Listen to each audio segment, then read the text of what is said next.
Infective morphological form या infective stage of the parasite.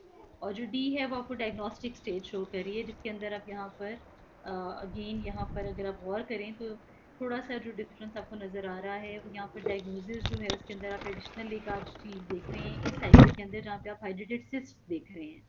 तो basically आप इसके जब एग्जामिन करते हैं माइक्रोस्कोपिकली तो आप इन टिश्यूज के अंदर ये हाइड्रेटेड सिस्ट को बाकायदा देख सकते हैं, और उसके अंदर हाइड्रेटेड सैंड होती है जिसको आप अप्रिशिएट कर सकते हैं in addition to the eggs here. ठीक है, जो एम्ब्रियोनेटेड एग्स होते हैं, जो बिल्कुल इसके एग्स जो हैं वो टीनिया सेजिनेटा और सोलियम जैसे ही होते हैं, उनको डिफ्रेंशिएट नहीं किया जा सकता। तो उनको भी जो है अगर हम माइक्रोस्कोप में देखें तो वो भी एक डायग्नोस्टिक पॉइंट बनता है, मगर यहाँ पर एडिशनल जो है हाइड्रेटेड सिस्ट जो हैं वो नजर आएंगी।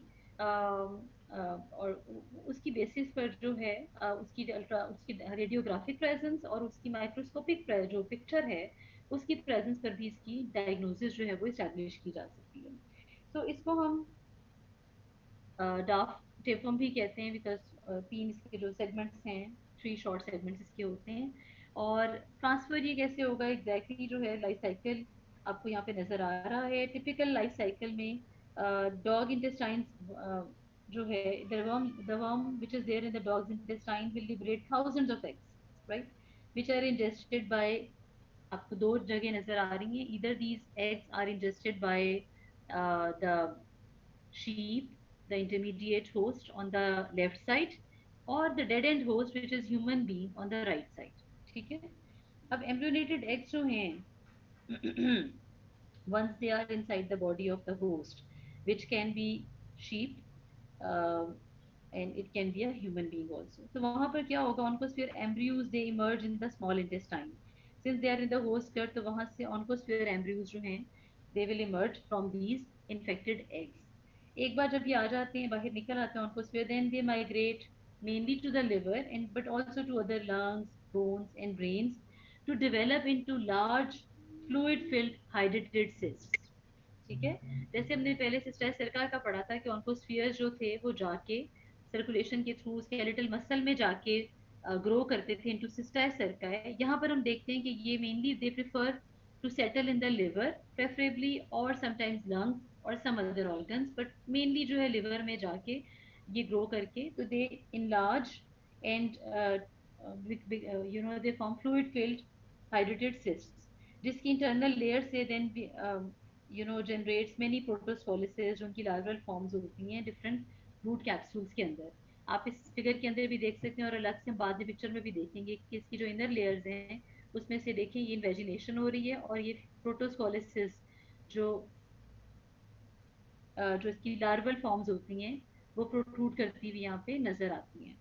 ठीक, तो यहाँ पर जो है, और ये इनके जो ब्रूट कैप्सूल्स हैं जो डिटैच होके इस वॉल से अंदर मौजूद हैं, उसके अंदर भी आपको डिफरेंट प्रोटोस्पोलिसिस या डिफरेंट उसकी जो लार्वल फॉर्म्स हैं वो यहाँ पर नजर आ रही हैं। राइट, सो ऑन्कोस्फियर्स निकले और then they formed hydrated cysts mainly in the livers and then lungs। अब जो ये cysts में जो प्रोटोस्पोलिक्स है, बेसिकली ये क्या है, these are the larval forms, तो ऑब्वियसली फ्यूचर एडल्ट फॉर्म इसी से ही जो है वो इवॉल्व होगी। तो शीप की बॉडी के अंदर यहाँ पर हाइड्रेटेड सेल्स मौजूद थी, यानी कि ये एक इन्फेक्टेड शीप है, इन्फेक्टेड गोट या स्वाइन, ये भी एक इन्फेक्टेड इंटरमीडिएट होस्ट है जिसके मल्टीपल विसरल ऑर्गन्स में स्पेशली लिवर में हाइड्रेटेड सेल्स बन गई हैं। ठीक है, ड्यू टू इन्फेक्शन। इन्फेक्शन कैसे हुआ है कि उसने एक कंटेमिनेटेड फूड या वाटर सोर्स के थ्रू डेकाइनोकोकस ग्रेनुलोसिस के एग्स को इंजेस्ट कर लिया था। राइट जी, we are talking about this part of the cycle, और इस साइकिल को हमने एक डॉटेड लाइन के through we have divided it into an upper part and a lower part. The upper part is dealing with the definitive host, it is जो inner circle है वो show कर रहा है कि circle is actually the cycle is taking place between these two main host. ये definitive host है, ये इंटरमीडिएट होस्ट है। जो आउटर सर्कल है, जो बाहर वाला सर्कल है, उस पर आप गौर करेंगे तो यू विल सी के डिफरेंट स्टेजेस हैं एकाइनोकोकस की, एकाइनोकोकस ग्रेनुलोसस की, जो इंटरमीडिएट होस्ट में डिफरेंट स्टेज के अंदर वो इवॉल्व हो रही हैं, और डेफिनेटिव होस्ट में आके उनके अंदर क्या चेंज आती है वो हम ऊपर वाले हाफ में साइकिल के देखेंगे। तो ये डॉटेड लाइन जो है ये बेसिकली डिवाइड कर रही है एकाइनोकोकस ग्रेनुलोसस को उसकी डिफरेंट मॉर्फोलॉजिकल फॉर्म्स को बिटवीन द टू होस्ट।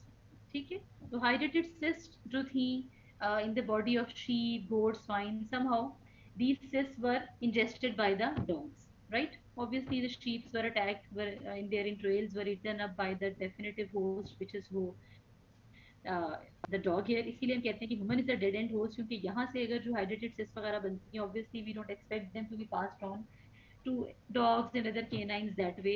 सो ये these are called the dead end host. यहाँ पर जब एक बार इन्फेक्टेड एग्स अंदर जाते हैं और जब उनमें से ऑन्कोस्फियर्स जो है हैच करते हैं और जब जाके जो हाइड्रेटेड सिस्ट बनाते हैं लिवर में या डिफरेंट ऑर्गन्स में, जैसे ब्रेन में यहाँ शो किया गया है, लंग्स के अंदर शो किया जा रहा है या बोन्स में शो किया जा रहा है, तो वो यहाँ पर इधर ही इन्हीं हाइड्रेटेड सिस्ट जो है इनका फ्यूचर यही है, they are affecting this dead end host. यहाँ से मजीद ये पास ऑन नहीं होगी। तो यहाँ पर इसको इधर हम फिगर में, ह्यूमन फिगर में इधर ही यहाँ पे इधर सिर्फ इस जगह पे शो करेंगे, जबकि इधर हम दिखा रहे हैं कि शीप गोट्स स्वाइन इनकी बॉडीज जो हैं they are further then eaten up by different carnivores like dogs and other canine. तो वहां पर जो है इन हाइड्रेटेड सिस्ट में से मौजूद जो प्रोटोस्कोलिसिस होती हैं they will emerge from the cyst. ये प्रोटोस्कोलिसिस जो है ये वहां पर उनकी गट में जब जाएंगी तो वहां पर उसका जो स्कोलेक्स है इवेजिनेट करेगा और अटैच कर जाएगा इंटेस्टाइन के साथ and will grow into adult worm. और यहाँ पर ये जो प्रॉपर एडल्ट वर्म जो एकाइनोकोकस ग्रेन्युलोसस का जो एक proper grown up mature adult होगा, that will again start producing the eggs which will then contaminate the environment, and through this environment it will either enter into the body of these sheep goats the intermediate hosts, or it can develop, it can be transferred to the body of the dead end host which is human in this case, right ji? So definitive host यहाँ पर dog है, why? Because the adult worm is seen here, ये यहीं पे mature होता है और यहाँ पर एग्स प्रोड्यूस कर रहा है, so this is responsible, so this is the definitive host. जबकि बाकी जो दो होस्ट हैं they are not the definitive host. This human is a dead end host because हाइड्रेटेड सेल्स जो हैं जो ह्यूमन विसरल ऑर्गन्स के अंदर जाके बन रही हैं और वहां जाके मल्टीपल डिजीजेस कॉज करेंगी, हाइड्रेटेड डिजीज के लाएंगी। मेनली हम देखते हैं कि सिनेरियोज के अंदर शेफर्ड्स का जिक्र किया होता है who are dealing with these animals, and we see that they are presenting with these symptoms and signs of the cyst in liver। तो मेनली जो है वो लिवर को अफेक्ट करेंगी और वो भी किस तरह के लोगों में जिनका प्रोफेशनली जो है ताल्लुक होगा, इंटरेक्शन होगा इन एनिमल्स के साथ, राइट जी? और इस तरफ जब एनिमल्स खुद इन्फेक्टेड हो रहे हैं they are again passing on this infection to the next definitive host here, and this host will again be responsible for the spread of these eggs, ingested eggs, immunitated eggs, infected eggs to the environment। ठीक है जी? So this is about the life cycle of echinococcus granulosus. ये पिछले life cycle से different है। क्यों different है? क्योंकि यहाँ पर हम तीन तरह के होस्ट की बात कर रहे हैं और यहाँ बात ह्यूमन जो है वो डेफिनेटिव होस्ट नहीं है। पहला डिफरेंस ये कि यहाँ पर dog is the definitive host, ठीक है।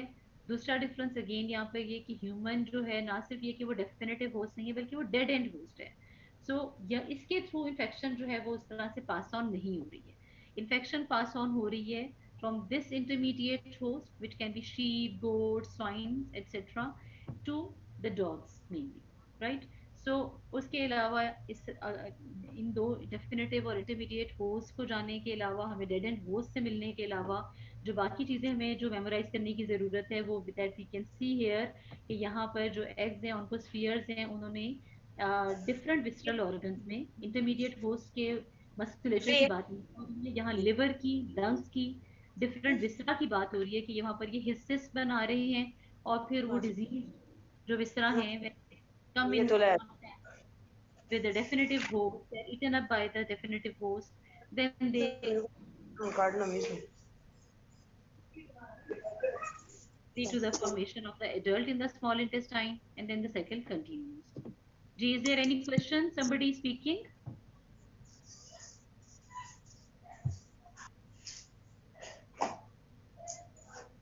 प्रोटोस्कोलिक्स बेटा क्वेश्चन आया, लार्वल फॉर्म को प्रोटोस्कोलिक्स कहते हैं। स्कोलिक्स क्या होती है? जो हेड है, ठीक है, head of the parasite, head of the tapeworm. और उसकी जो इनवेजिनेटेड फॉर्म है, एक ऐसी फॉर्म जिसमें अभी वो पूरी तरह से मेच्योर नहीं हुआ, उसकी लार्वल फॉर्म में, जिस उसको प्रोटोस्कोलिक्स कहते हैं, जिसमें अभी पूरी तरह से उसका हेड जो है वो प्रोट्रूड करके बाहर को नहीं आया, इवेजिनेट नहीं किया, अभी वो इनवेजिनेटेड फॉर्म में है। Okay, there is another question from there is another student. Okay, ये टॉपिक किस बुक से है बेटे? आपकी माइक्रोबायोलॉजी की जो बुक्स हैं, ओके। अभी तक आप लोग माइक्रोबायोलॉजी की जो हमारी मेन बुक है, जो मैंने लास्ट टाइम भी इसका लेविंसन का नाम लिया था, लेविंसन, ठीक है जी, वॉरेन लेविंसन आपकी बुक है। और 16th एडिशन इसका लेटेस्ट एडिशन है, जिसमें से हम मेनली जो है हम इसको अपनी रेफरेंस बुक के तौर पे यूज करेंगे। और ये मार्केट में अवेलेबल है 16th एडिशन इसका, वो आप फॉलो करेंगे। और ऑब्वियसली जब हम आपको लेक्चर्स में, स्लाइड्स में, कुछ जहाँ पर हमें ज़्यादातर ये कंटेंट वहीं से लिया गया होता है, और उसमें थोड़ी सी चीज़ें हम क्लिनिकल पॉइंट ऑफ व्यू से या एग्जामिनेशन पॉइंट ऑफ व्यू से ऐड ऑन करते रहते हैं। और जो चीज़ हम ऐड करते हैं उसके ऊपर हम लेक्चर में काफ़ी दफ़ा रिपीटेडली एम्फेसाइज भी कर रहे होते हैं, ताकि आप लोग अगर कोई चीज़ मिसिंग लगती है तो आप उसके अंदर ऐड कर सकते हैं, ठीक है। तो दिस इज लेविंसन जी। और प्रोटोस्कोलिक्स आपको समझ आ गया बेटा? स्कोलिक्स मेच्योर हेड जब होता है, जो पैथोजन होता है, जो पैरासाइट की मेच्योर स्कोलिक्स हेड फॉर्म होती है, उससे पहले जब वो भी सिस्ट फॉर्म के अंदर एक इन्वेजिनेटेड फॉर्म में उसका हेड पड़ा होता है, फोल्डेड फॉर्म में आप कह सकते हैं, तब उसको हम प्रोटोस्कोलिक्स कहते हैं, ठीक है। तो it's a larval form basically. और इसीलिए आप हाइड्रेटेड सिस्ट के अंदर जो हम देखते हैं इसको हम वी सी के इसके अंदर बहुत सारे ये जो छोटे छोटे कैप्सूल्स बने हुए हैं, इसके अंदर आपको मल्टीपल प्रोटोस्कोलिसिस नजर आएंगे। प्रोटोस्कोलिसिस जो है वो उसकी प्लूरल फॉर्म होती है। सो ये वाले जो है बेसिकली फोल्डेड लार्वल फॉर्म्स पड़ी हुई हैं। जैसे ही इन्हें यहाँ पर, as you can follow this arrow, जैसे ही इस डॉटेड लाइन को हम क्रॉस करते हैं यहाँ पर, तो हम एंटर हो जाते हैं डेफिनेटिव होस्ट की बॉडी के अंदर, राइट।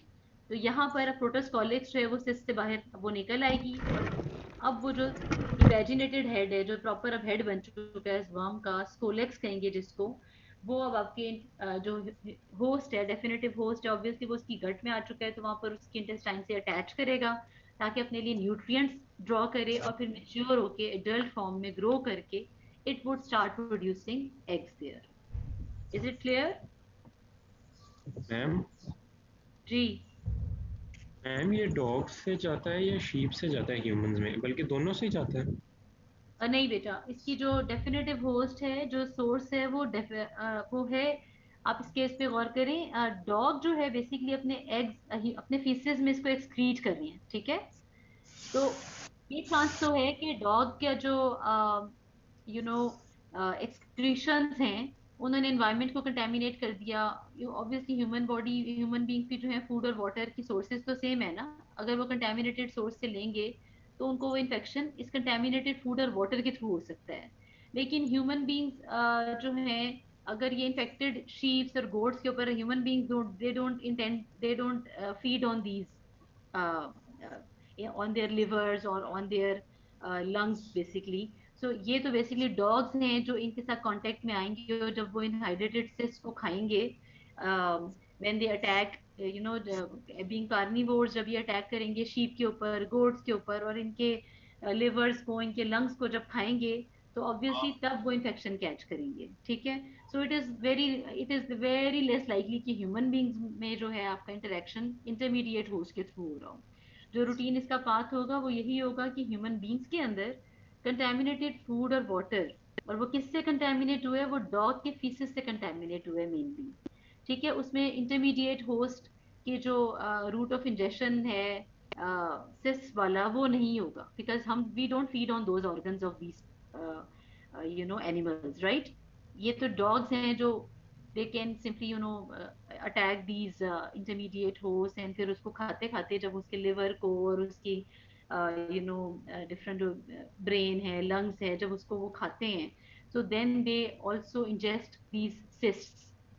और उन cysts के अंदर जो है वो क्या पड़ा होता है, प्रोटोस्कोलिसिस पड़े होते हैं, यानी कि लार्वल फॉर्म्स पड़ी होती हैं फ्यूचर एकाइनोकोकस की, वर्म की।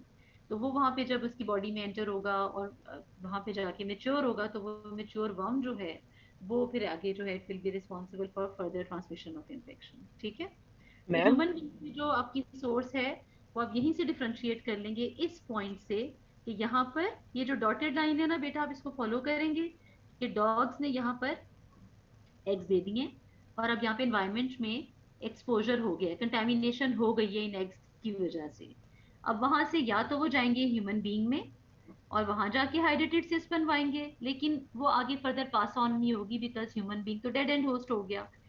और इधर नीचे की तरफ यही एग्स जो हैं जब एनवायरनमेंट में ऑब्वियसली जब जाएंगे और कंटेमिनेटेड फूड और वाटर के थ्रू जब इंटरमीडिएट होस्ट जो कि शीप्स हैं, गोट है, स्वाइन है, इनकी बॉडी में एंटर होंगे, तो ऑब्वियसली वहां जाके वो इनके विसरल रीजन में, इनके विसरा में हाइड्रेटेड सिस्ट बनाएंगे। और फर्दर वो सिस्ट जो है, क्योंकि इंटरमीडिएट होस्ट है, इसका मतलब है कि it has to pass on this parasitic form, this larval form to the next host. इसलिए इसको इंटरमीडिएट कहते हैं यहाँ पे। ठीक है, डॉग में आ कहाँ से रहा है, आपके सवाल का जवाब वही है कि वो डॉग फीसिस जो है, एंड ह्यूमंस में कहाँ से आ रहा है, it is coming through the contamination of food through the dog faeces. ये इसका डेफिनेटिव आंसर है। और वैसे डॉग से दो में जा सकता है, डेड एंड होस्ट ह्यूमंस और इंटरमीडिएट होस्ट शीप्स और गोट वगैरह। शीप फर्दर जो है फिर पास ऑन करेगी infection to the next definitive host. Ma'am next पर ये ह्यूमंस भी तो शीप के लिवर को खा लेते हैं। बेटा ह्यूमंस जो है वो शीप के लिवर को जो है कब खाते हैं हम, वैसे तो आपको पता होगा काफी डिस्करेज किया जाता है ना अगर खाएंगे, और मैं वही कह रही हूँ कि it is not a very common path, not all the human beings are fond of you know, और दे आप वो जो क्वेश्चन करना चाह रहे हो गोट्स में और उसमें आप जब लिवर को खाते हैं तो इसीलिए आपने देखा होगा कि बहुत ज्यादा कॉमनली जो है उसको डिस्करेज किया जाता है। हम उसके लंग्स को भी वेस्ट कर देते हैं, हम इनकी ब्रेन को भी जो है, और when it if it is there it has to be you know a very properly cooked meat, उसको बहुत ज्यादा उस पे करके पकाया जाता है ताकि obviously you don't want to you know suffer from these, तो it's not a common pathway. ठीक है, सो जिसका कॉमन जो उसका रूट है, सोर्स ऑफ इन्फेक्शन है ना, वो कंटेमिनेटेड फूड और वाटर ही के थ्रू है, क्योंकि जनरली जब हम उसको खाते हैं, खाने के लिए उस तरह बनाते हैं तो ऑब्वियसली हम रॉ नहीं खाते, हम डेफिनेटिव होस्ट डॉग जिस तरह है उसकी तरह नहीं खाएंगे, डॉग तो उसको रॉ खा जाएगा ना। तो वो जो सिस्ट हैं और जो प्रोटोस्कोलिसिस हैं, ऑब्वियसली वो ट्रांसफर करेंगी अपनी सारी जो ये लार्वल फॉर्म्स है उसको पास ऑन करेंगी डेफिनेटिव होस्ट में।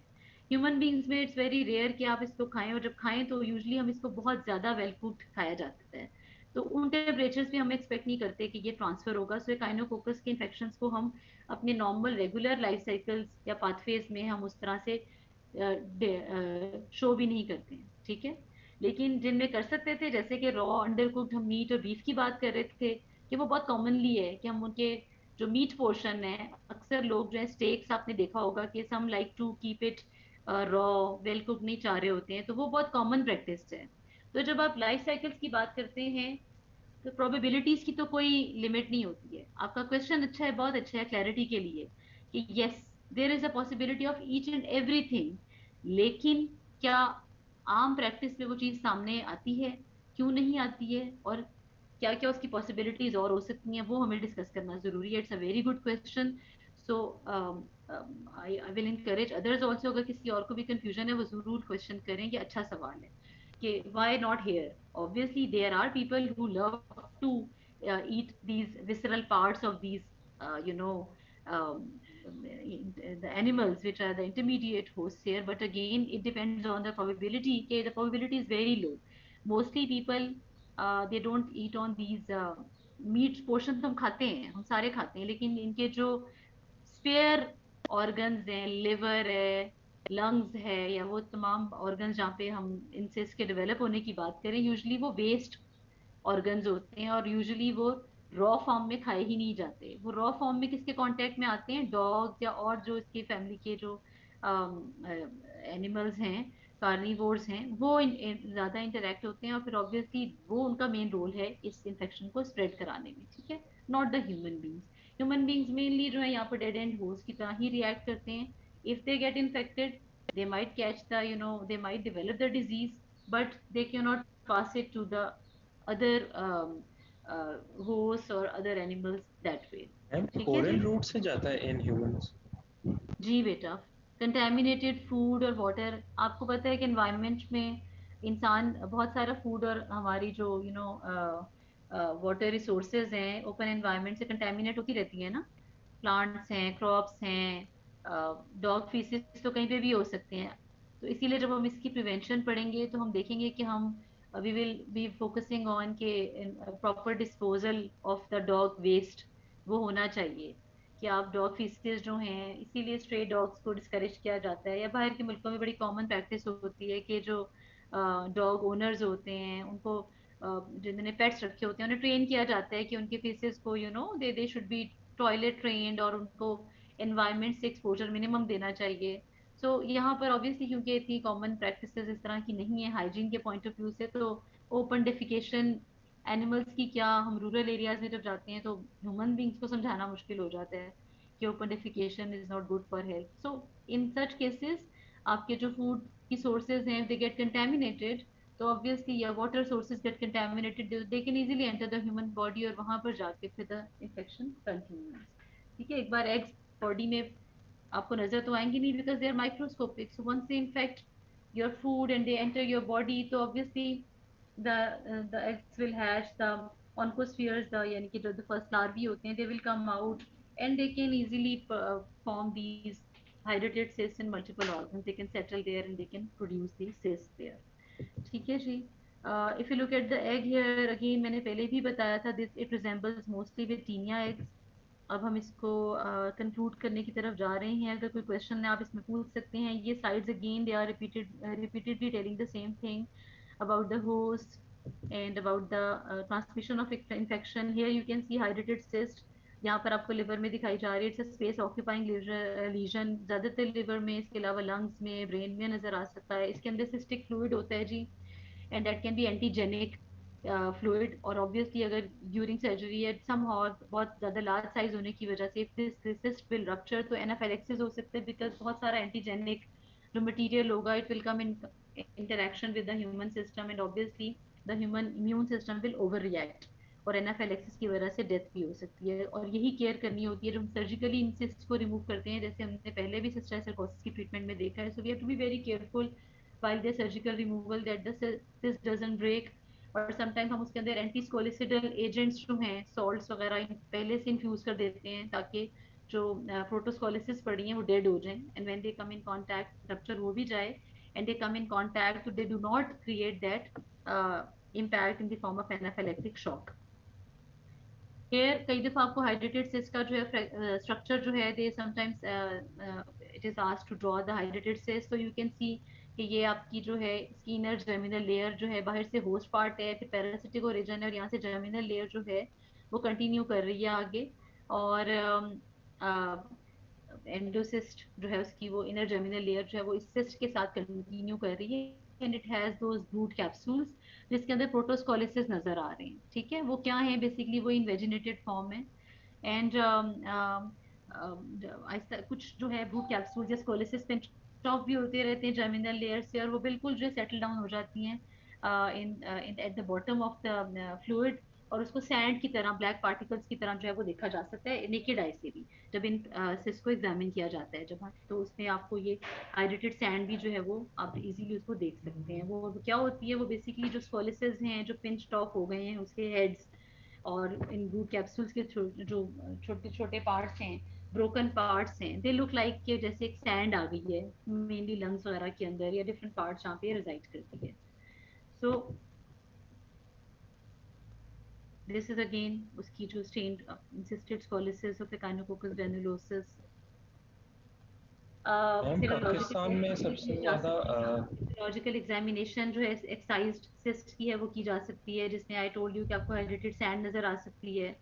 प्रिवेंशन में again sheep entrails should not be fed to dogs है, और उसके अलावा ऑब्वियसली डॉग फीसेस जो हैं अगर उनको प्रॉपर डिस्पोजल कर लिया जाए। इसी की लैब डायग्नोसिस को हम अगर थोड़ा सा और उसको सम अप करके थोड़ा मजीद इलेबोरेट करके बल्कि अगर देखें तो वी कैन सी कि फ्लूइड जो एस्पायरेशन की जाती है हाइड्रेटेड सिस्ट से, इट विल शो मेनी प्रोटोस्कोलिसिस। यहाँ पर अभी यहाँ पर आप देख रहे हैं ये डार्क एंड्स, ये प्रोटोस्कोलिसिस है, ये इन्वेजिनेटेड हेड को शो कर रहा है, जबकि जो मेच्योर होता है स्कोलिक्स उसके अंदर आपका हेड जो है अच्छी तरह पूरी तरह से प्रोट्रूड करके 3 सेगमेंट्स जो है वो इजीली डिफरेंशिएट किए जा सकते हैं। एंटीबॉडी टेस्ट होते हैं जी एंटीजन डिटेक्शन के लिए। केसोनीस टेस्ट जो है वो एक डर्मेटोलॉजिकल रिएक्शन होता है जिसमें थोड़ा सा फ्लूइड जो है वो स्किन में इंसर्ट करके देखा जाता है, but it is obsolete now, we don't more rely on it due to the false positive results. Radiological जो इसकी इमेजिंग है दैट्स वेरी इंपॉर्टेंट। लंग्स में, लिवर में आपको स्पेस ऑक्यूपाइंग लीजन्स नजर आ सकते हैं and that can help in the diagnosis of हाइड्रेटेड cyst disease.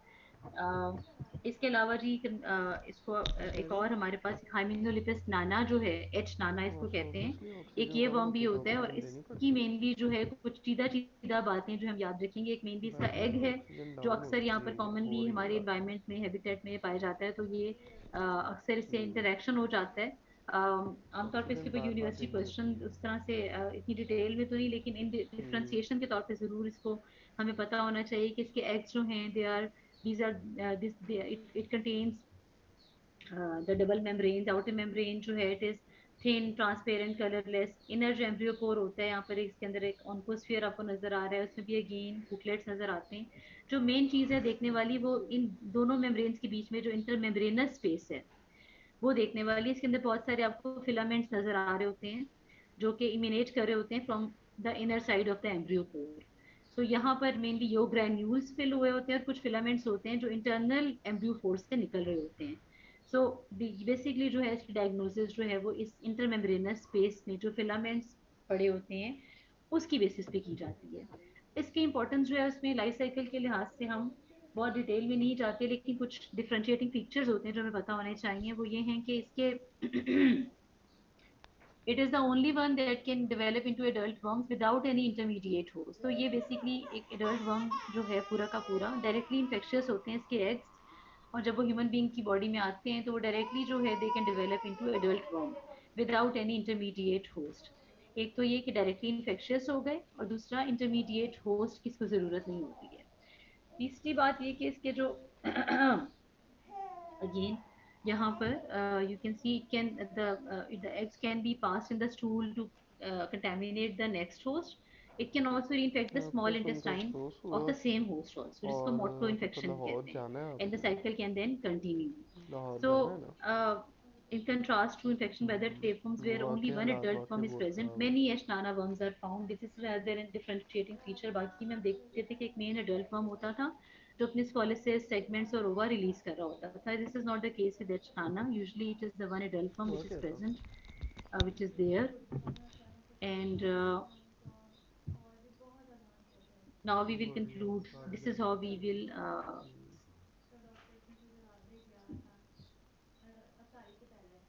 so we are done with our main cystodes here। और एचनाना की डिटेल में हम नहीं जाएंगे, we will going to give it a short reading and we'll just memorize the common the salient features that differentiated from the rest of the cystodes। और सिर्फ उसकी जो एग है उसको आपको जो है उसका डायग्नोस्टिक फीचर है दैट यू शुड नो। और कॉमनली क्यों उसके बारे में हम कहते हैं देख लिया करें, बिकॉज जब आपके स्टूल एग्जामिनेशन के प्रैक्टिकल्स आते हैं खास तौर पे तो हम देखते हैं कि रूटीन में जो है इसके बिकॉज नॉन इतना ज़्यादा पैथोजेनिक तो है नहीं, तो एज सच हमारे पास डिजीज के लिहाज से इंपॉर्टेंट नहीं है, लेकिन क्योंकि it is a common finding to see these eggs in the stool specimen, तो वहाँ पर अक्सर जो है प्रैक्टिकल्स के अंदर इसको फोकस किया जाता है स्लाइड्स को जिसमें एचनाना की एग्स जो है वो देखे जाते हैं। So you should be able to recognise these eggs at least. Is there any question?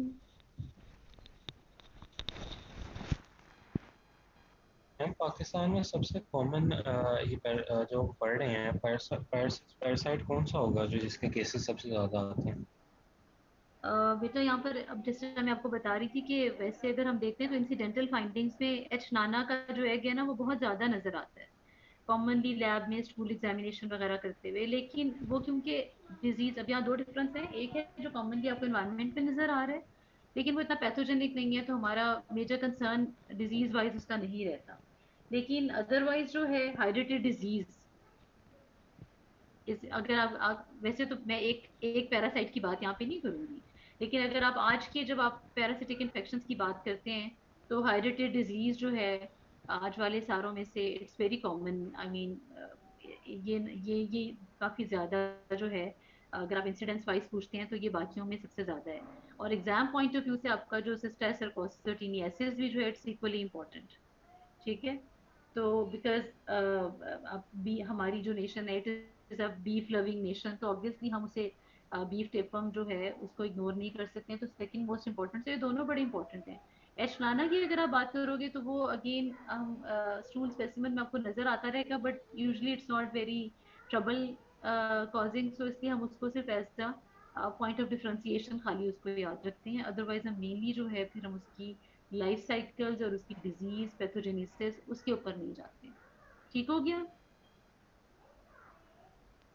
ठीक है मैम। एग्स और सिस्ट, बेटा शीप्स को तो खा जाते हैं ना डॉग्स वगैरह, carnivores who feed on these extra organs, visceral organs. तो उनके अंदर जो सिस्ट पड़ी होंगी वो उसको भी खा जाएंगे, और जब वो उन सिस्ट के साथ इंटरेक्ट, वो जब they will come in contact with these cyst, तो उसके अंदर क्या पड़े हुए हैं, लार्वल फॉर्म्स पड़ी हुई है, प्रोटोस्कोलिसिस पड़ी हुई है, फ्यूचर जो एडल्ट वर्म होता है वो पड़ा होता है। तो वो ऑब्वियसली फिर वो उसके बाद जो है एग्स ने शीप को इन्फेक्ट किया था, लेकिन शीप ने वो सिस्ट जो हैं वो ट्रांसफर कर दी टू द नेक्स्ट होस्ट। ठीक है। So this is how the cycle will continue. Is that okay दानिया?